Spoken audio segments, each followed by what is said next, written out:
Hi, I'm Ian Dominguez, founder and CIO of Delta Emerald Ventures, a leader in cannabis and hemp investments. Head to deltaemerald.com to learn more or find our research on Substack at the Delta Dispatch. Links to both are in the show notes. Today, I'm very pleased to welcome David O'Neill, co-founder of Trail Magic and Minneapolis Cider Company. Welcome to Delta Emerald Unscripted, David. Hey, good morning, Ian. Thanks for having me. Good morning. We're happy to have you. And just for full disclosure, Trail Magic is a Delta Emerald proud investment for us. So we're just going to get right into it here. Let's start with what sparked your leap into cannabis beverages. I think a lot of this conversation so far has been about a story of transitions, and I think you guys have got a great story in that sense.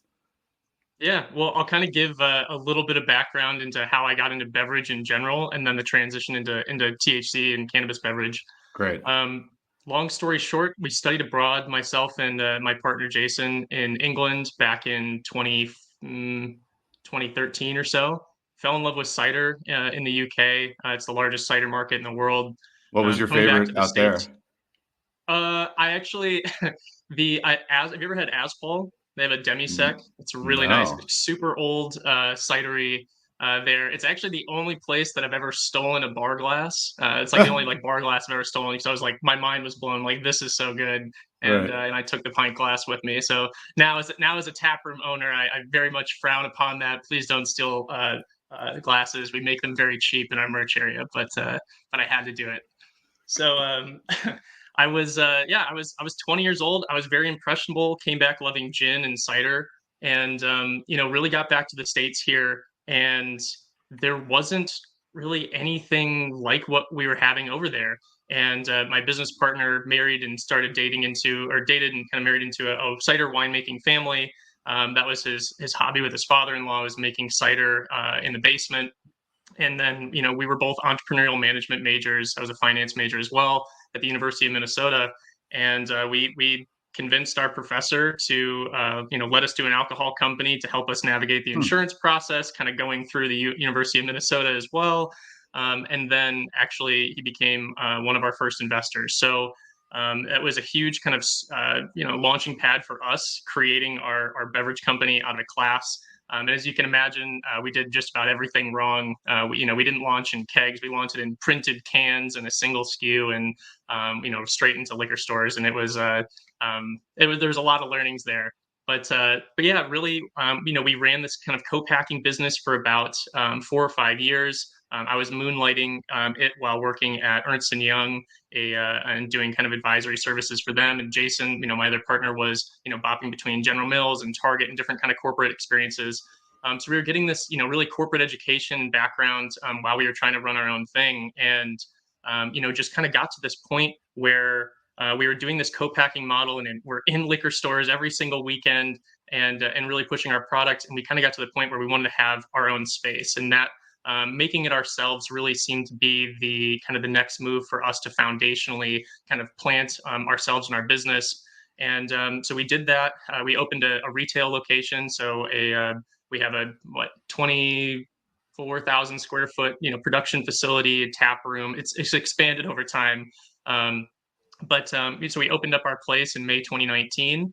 And that was, I left the corporate world, was doing kind of being our taproom manager. And so it was really this kind of alcohol and craft beverage base at the beginning, before positioning into THC. So you had made that. You had made that. Well, on a personal level, you left kind of corporate world pre-COVID. Of course, you had no idea what was coming in that sense. Right. And I guess did you know about THC drinks at that point or no? Nope. Not a thing. So you left without that view. It just like, this is what I want to do. Yeah. Yep. Yeah. No, I left the corporate world to bring the bar towels home every night and wash those and run our tap room. So it was and fixing the toilet. So it was basically just just a grind and kind of running that. And that's really kind of more of my style. Is I like to know how it works before I kind of pass it off. Yeah. And I think at this point, a lot of people are aware of Minnesota being the epicenter, kind of the first state to show how THC drinks what good looks like, I would argue. Yeah. But that's not where it was at the beginning. So I'd love to hear, you guys have a business. You've put a lot of blood, sweat, tears, probably your money, other people's money into this. A lot of other What people's was money. it Yeah. like? Yeah, what was it like to make a second leap in that sense? What built that confidence about this new category? Just kind of get us into your mind at Yeah. that time, and were there debates? Did some not feel that way, or were you all kind of aligned, or like give us some of that? Yeah. So yeah, this is kind of like the, really the boardroom headspace was, our taproom business is kind of, it's always been really interesting, but we never wanted to scale our tap rooms and have multiple around the country.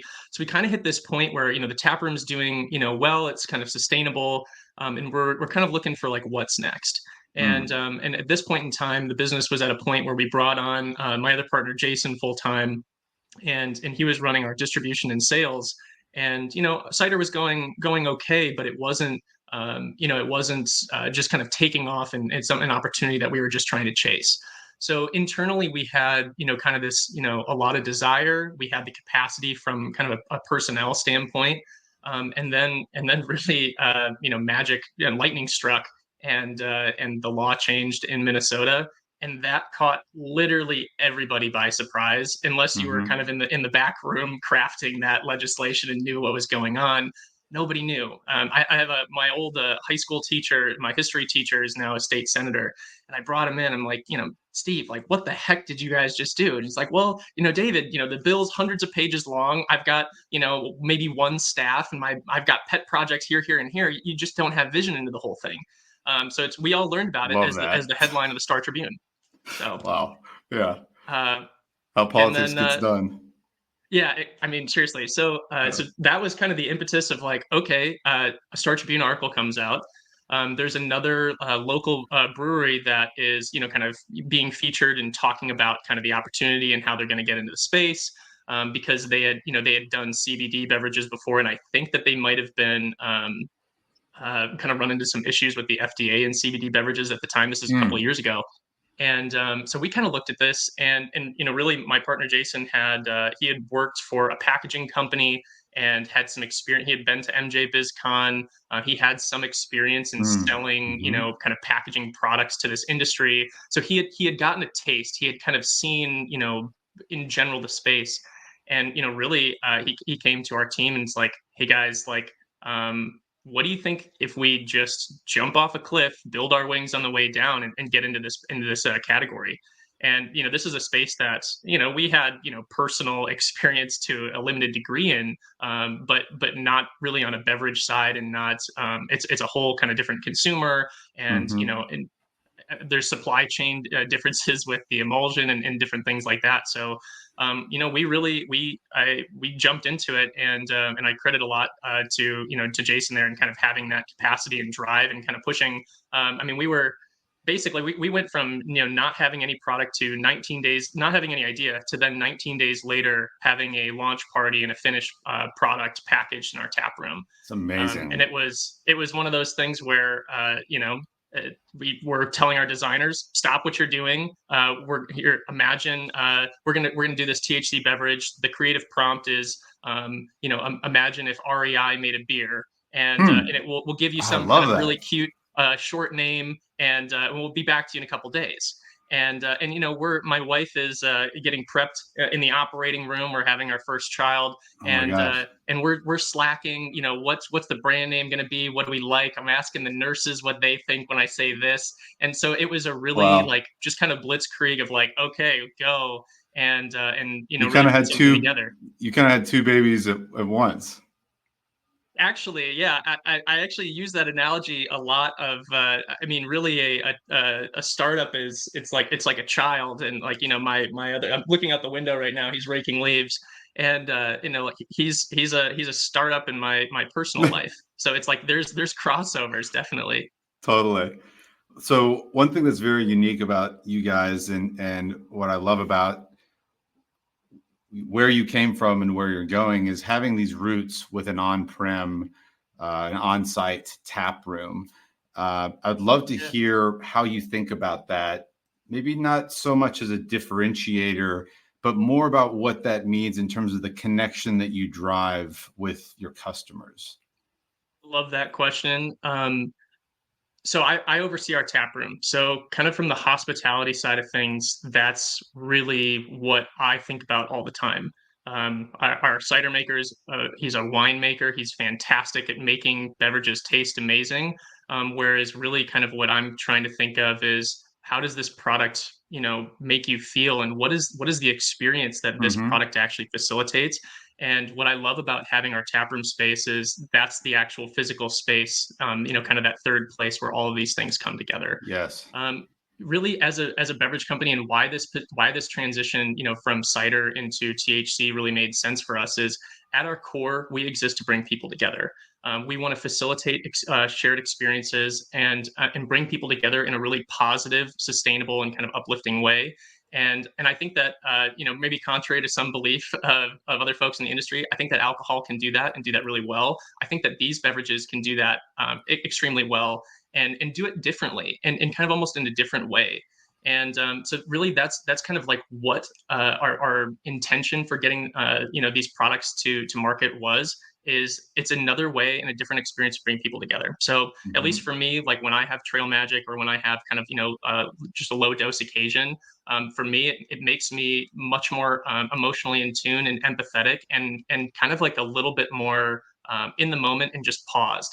And it's like it's kind of like my wife and we love sushi, and if we're gonna go out and I see otoro on the menu and it's this beautiful piece of fatty tuna, and if it's so good, if the experience and what that delivers is so good, and you have that and you're sitting there and you just have to close your eyes and eat that tuna because there's Been so there much before. going on. Yeah. And what it does is it's like almost like meditative. It's like almost like it brings you in the moment because that experience is so good that you can't focus on anything else. Like it's just you're in the moment, you're right there. And what's beautiful about that is you get to share it with somebody else, ideally. Mm. If there's camaraderie and really intention in the occasion there, like that's what real enjoyment is. And yeah, and that's just what's so fun about but what we get to do and like what our product is. So it's like Mm-hmm. we get to come to work every day and make products and work on these things that I think actually like make the world a better place. And it's really fun to be able to do. I get to talk to the mayor of Minneapolis comes in, or the state senator I was talking about, and I can sit down and I can sit with you and look at you in the eye and at my bar and go, I think that we're actually a positive impact in the community, and here's why. Let me tell you, because our mission is to bring people together, and I think that these can facilitate that. Yep. I think that's just got back from the NBWA National Beer Wholesalers Conference, and one thing that I think I always think about how we can bridge perceived gaps or actual gaps. And for what it's worth, I think the beer distribution community is very much embracing this category.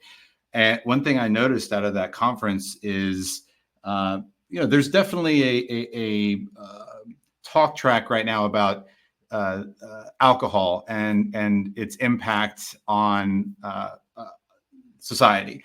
And Mhm. it's well understood that people are reducing their alcohol intake. But they actually brought up a really interesting point that I'd love to hear your thoughts on in this context of a third place. It's that Yeah. that the benefits of socialization are also undeniable. And it is true that younger people these days are actually not meeting as much in person. It's happens to be often more in a digital realm, and I think we've seen incidents of mental well-being and loneliness and things like this in our society. I'm not saying that we're here to solve all the world's problems, but what you're talking about in terms of third place and kind of community and having another opportunity to do that that's not necessarily dedicated to alcohol, I think is just one more opportunity for these occasions to flourish and even the retail trade to flourish. And one more thing I wanted to mention about that is that I've got a friend that works in the online dating world. And I think they did a survey recently about where did you meet the person that you matched with. And it Yeah. consistently used to be at bars. And now, it's like running clubs and all this stuff that's way over my head. I don't even like to run, but the point there is that the occasions are shifting, and we really need to be Yeah. able to meet that customer where those occasions are shifting. And so to the extent you guys can keep those in a place and offer different options, I think it's brilliant. Yeah. I mean, even for our tap room, kind of with that, we think about, shared experience. And I worked in the corporate world, and it's like, okay, where are we going to do happy hour? What are we getting together? Right. And it's like, okay, are we just going to sit at a bar, like, and do apps again? Like, let's do something, Yeah. And it's like, whatever, it doesn't matter. It's like I'm texting some buddies. I'm trying to get a poker game together. And I'm like, I don't care if you don't like poker. It's not about the poker. Like, Mm. let's just, whatever. And Yeah. we have pickleball at our facility. We've got 3 courts. Our production has grown and kind of taken over one of the courts, but it really, that's what it's about. It's pickleball can be a very serious sport, but what's beautiful about it is like the skill cap can get very high, but it's really approachable, and it just brings people into the fold. You can Ah, have these beverages and play together. So I yeah. think I'm kind of curious to see as these third places evolve. I think that they're going to evolve, and the business models will need to evolve. You start looking at kind of the hospitality world. Man, 50% of Absolutely. their sales is alcohol. Yep. And So, high so how are they margin going to do too. it? You think about the Say it cost again. at high margin, between food and beverage. Food has a kitchen and Yep, everything that goes in with that. Obviously, beverage has a bar tender and the maintenance and so on there. But there's a stark difference in terms of margin profile between those two. So it's 100%. incredibly important for hospitality to get this right and embrace it, I think. But I want to Totally. switch gears though. So we've talked a little bit about this concept of third room and I think benefits of Yeah. tap room. What about, so you mentioned production. Are you, just for the audience, are you fully vertical? Are you producing everything yourself? And where do you think the future is there? Is that your preference for the foreseeable future, or how do you think about like co-manufacturing? Yeah, absolutely. So in general, we are trying to produce whatever we can in house right now.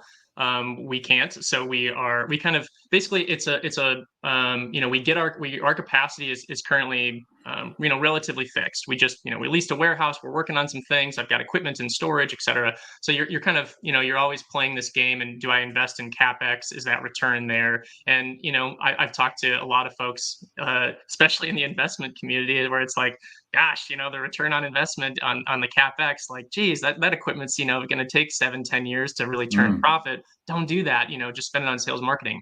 And the point is heard. For us in our strategy, we are really trying to build out production capacity to about call it 500,000 cases. That's kind of our next kind of build and our next goal. And really what we want to do is have a facility that can take here's a 10 barrel system and all the way up to 120 plus barrel system, where we can take a product from kind of a test batch and just like a tap room only release, all the way up to like, mm, okay, let's crank, and we're going to really distribute this kind of wide and far. But not so much capacity that we're trying to build the next kind of large beverage manufacturer. There's just a mm, lot of capacity out there, and for frankly, there's a sure. point in which you start to run into the shipping logistic cost of, okay, I need to get this product across a mountain range. Shipping liquid. I mean, we could get into the history of cider and why beer outcompeted cider. It's because of shipping and logistics. You want to move apples and juice versus taking kind of a Oh, I grain love product. that. So, Interesting. anyways, if we want to push product on the coast, let's maybe not make it all in Minneapolis. Let's serve the center of the country with a production facility here, and then let's work Hmm. with partners who have a lot more scale, a lot more capacity, to serve the coasts, which are frankly a lot more densely populated than where we are here. So it's kind of this like, it's this ebb and flow where right now, we're running into like, oh wow, we're out of capacity. Great, we're going to work with a co-packer, and then we'll increase some efficiency. The tide will kind of shift back the other way, and then okay, cool, things are going well, and then we'll kind of be tossing things over. But really the key for us is, even at our kind of fully mature state, call it like 500,000 cases, if I want to work with a professional co-packer and not Hmm. just kind of like somebody who is has a brewery and beers down and they're struggling, and maybe I'll get into co-packing THC beverages. which is tough. You run into quality issues. So when you work with the professional scale, they're going to want, large Big runs. batches and Yeah. consistently. Think about a manufacturing business. You don't want to make one product one time once every 6 months. You want Yep. to run it every month. You want to get that team understanding what your process is, and you want to be able to have enough leverage with that supplier, that you're a meaningful part to their business. Yep. So for us, it's if we get to that size, we can take a meaningful volume, we can shift it to a co-packer, and then our production facility isn't just sitting there going, oh my gosh, you just pulled out 50-60% of our capacity. It's like maybe it's only 10, 15, 20. And Yeah. we can take that's the appropriate ebb and flow for us. So Yeah. that's kind of like our dream state. I kind of love. I mean, and then you can always have the testing lab, so to speak, and you're kind Yeah. of testing even on prem and get direct feedback, and then you can go national with it. Yep. Let me also last set of questions. We've talked now about manufacturing, distribution, as we know, is very important as well. Are you guys fully self-distributing? Are you using partners? Tell us a little bit about how you guys Yeah. handle that. Really, our experience and background is working within the three-tiered distribution system within alcohol distributors. So Mhm. I don't think we have any wine or spirits distributors. I think they're all beer wholesalers. They've kind of been more quick to pick up this category. And I think logistically they kind of understand that, Mhm. understand our products, and we just kind of fit well within that. So we've really been leveraging the beer wholesale network. Yep. And okay, so beer wholesalers take it to retail. Let's Mhm. say a big box retailer like Total Wine. I think as probably this audience knows, there's a lot of products on that Total Wine shelf. How do you think Yeah. about Trail Magic standing out on that kind of shelf? What helps keep the product top of mind for that end customer or the person in the store? Yeah, I mean, this is the game, right? This is like what you spend a lot of time, and there's so many different facets to approaching this question well. You had Louis from Flyers on. I listened to that podcast last night driving home, and he touched on the can design. Like first and foremost, when it's sitting on shelf, if it doesn't pop It's got to and pop. people can't it's got to pop. And I Yeah. mean, we've looked at it before. You look at kind of color mapping and where do I stand out, and especially like in cider when we were first doing this, it's like, okay, there's lots of earth tones. Like, okay, maybe we're going to be this like kind of Gatsby kind of theme in blue. Like, you try and think of how you want to. There's two different things. You can either stand out or you can fit in. I listened to this really kind Oh, of I love interesting that. take, from somebody around. Like you think about like a clear beer bottle or a green beer bottle. Who owns that? Like put that in your mind. Yeah. There's a brand that's popping in there for Oh you. yeah. I'm gonna say it's Corona, it's Heineken for me, and Yeah. it's like they own that bottle. If somebody else comes into that space, it's like they've kind of already established that there because they did something different. And it's Right. like, hey, the UVs are going to get through the bottle and destroy your hops and whatever. It's like, I don't care. Like the brand, they kind of pick it on the branding. So That's so funny. you can either fit in or stand out. I think the category for cannabis beverage, initially I think tried to really like, okay, we're going to stand out. We're going to be in this really cute 8 ounce can, and I don't know if that's how that resonates. We've never done that, so I don't know how Mm. that resonates with consumers. For us, just kind of picking a single package format. We've played with 16s and different things, or even slim cans. Some kind of folks pick up that. Seltzer owns slim cans, so it's like, Yeah. what do you want to be in, and kind of what's the kind of the format that helps communicate to your consumers like what this is. So there's lots of considerations to go like, okay, what's the product going to look like? Even Louis touched on kind of like communication hierarchy. I think that's great. You get kind of maybe a second of somebody's eyeballs. So what are you trying to communicate very quickly? And you kind of have to prioritize what you're doing. So there's lots of considerations into can design and kind of package format. I mean, it's stupid stuff too. It's like, oh, if you didn't put an extra coat of white on the can, it kind of looks like faded. So there's like, you got to work with people and understand like, okay, here's actually make the colors pop. Or Mm. oh, did you realize that when you put this, when somebody stocks the shelf, it's going to be turned around and they're going to look at your ingredients label. So it's like you better design that package in a way that maybe it has two brand facings, or maybe you put it in a box. So guess what? Like you can't screw it up. It's going to be put on shelf beautifully every time. So it's like you have to think about how this product is going to show up in the retail space, and just the reality that like somebody who doesn't know your product and doesn't particularly care is going to put it on shelf, and how is it going to show up. So you try and set them up for success, try and set the consumers up for success. And I mean, I'm still in liquor stores every time I go around. I'm turning cans around, and then Yeah. trying to make it look good. But so there's a lot of kind of merchandising and making kind of the product stand out on shelf. But ultimately, as we know from the alcohol space, what's the likelihood that you go into a store and you're just like, I'm super open to just trying something completely new? It's like most people are not. Hmm. They're like, I'm Never in I'm thought in about here. that. I'm Yeah. getting it done. I'm getting my, I'm grabbing my sixer or whatever, and I'm getting out of here, and I'm going Yeah. to my buddy's place, right? Yeah. So when you go into the store, it's kind of more of a transactional experience. When you go into a bar, when you go into an on-premise location, I got time. I'm sitting here, I'm hanging out with my friends or whatever. Maybe I'm even chatting with the bartender, and I'm like, "What do you like? What's going Shooting the on?" shit. And Yeah. so, that's that, at least in the alcohol space we've seen, and I know it translates here. That's where you're going to get trial. That's where you're going to get somebody to try something new. So, Yeah. so if you want to do that in the liquor store, you're going to need to sample it. You're going to need to give somebody a reason to try your product, to pick it up off shelf. So whether that's a really cool floor stack that is kind of working for you while you're not physically there, or that's your butt in the store, and you're slinging product, and you're putting liquid to lips. So Hmm. there's a bunch of different types of strategies and a bunch of kind of different ways to go about it. But I think that ultimately is like, how do you get your product in front of consumers? How do you get folks to try it? And then how do you kind of hear that feedback loop if there's anything, and kind of reiterate off of that, and kind of Hmm. make any changes and go, oh wow, our product is kind of dull next to other folks, like we gotta change the color kind of Pantones that we're using or whatever, and Hmm. just kind of be open to kind of iterating. Yeah.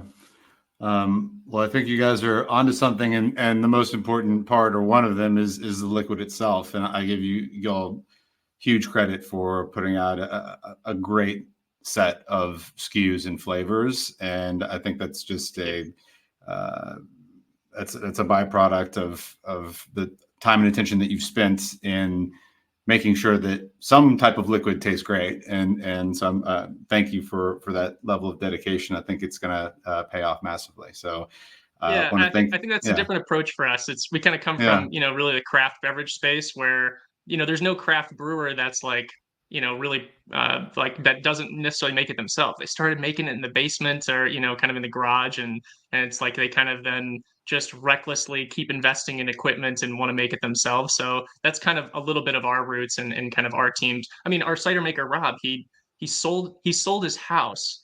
He moved to an orchard. He bought tanks with the money, and he lived on the orchard. He grew trees, he pressed the apples, and he fermented cider, and he hand bottled it, and then he'd still get out to the stores and he'd sell it.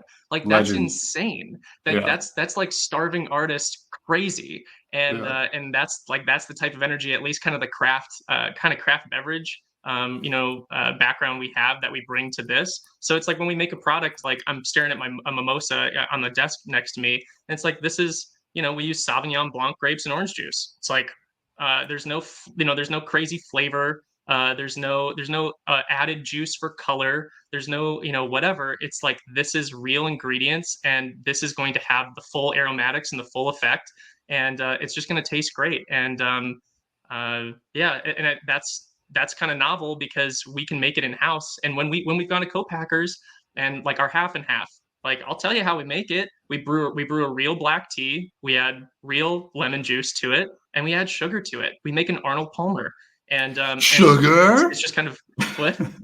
So it's funny. I'm just joking that like some people try to avoid sugar at all costs, and I get that. Here, But here's my argument.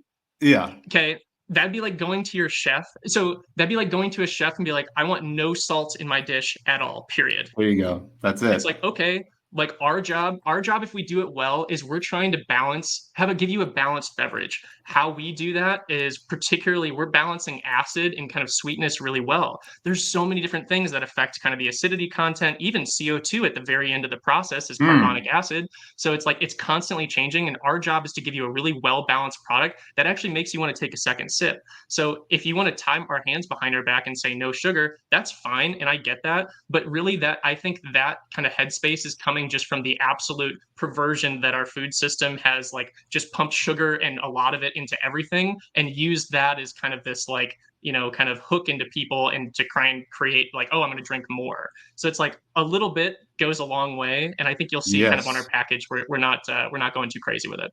Yeah, no, I think it's a great strategy. Well, David, thank you so much for the time. I thought this was a great conversation, and love to see you at CanadaCon, which is February 6th and 7th in Miami Beach. More information for everybody coming soon on that one. Thanks again, David. Cheers, Ian.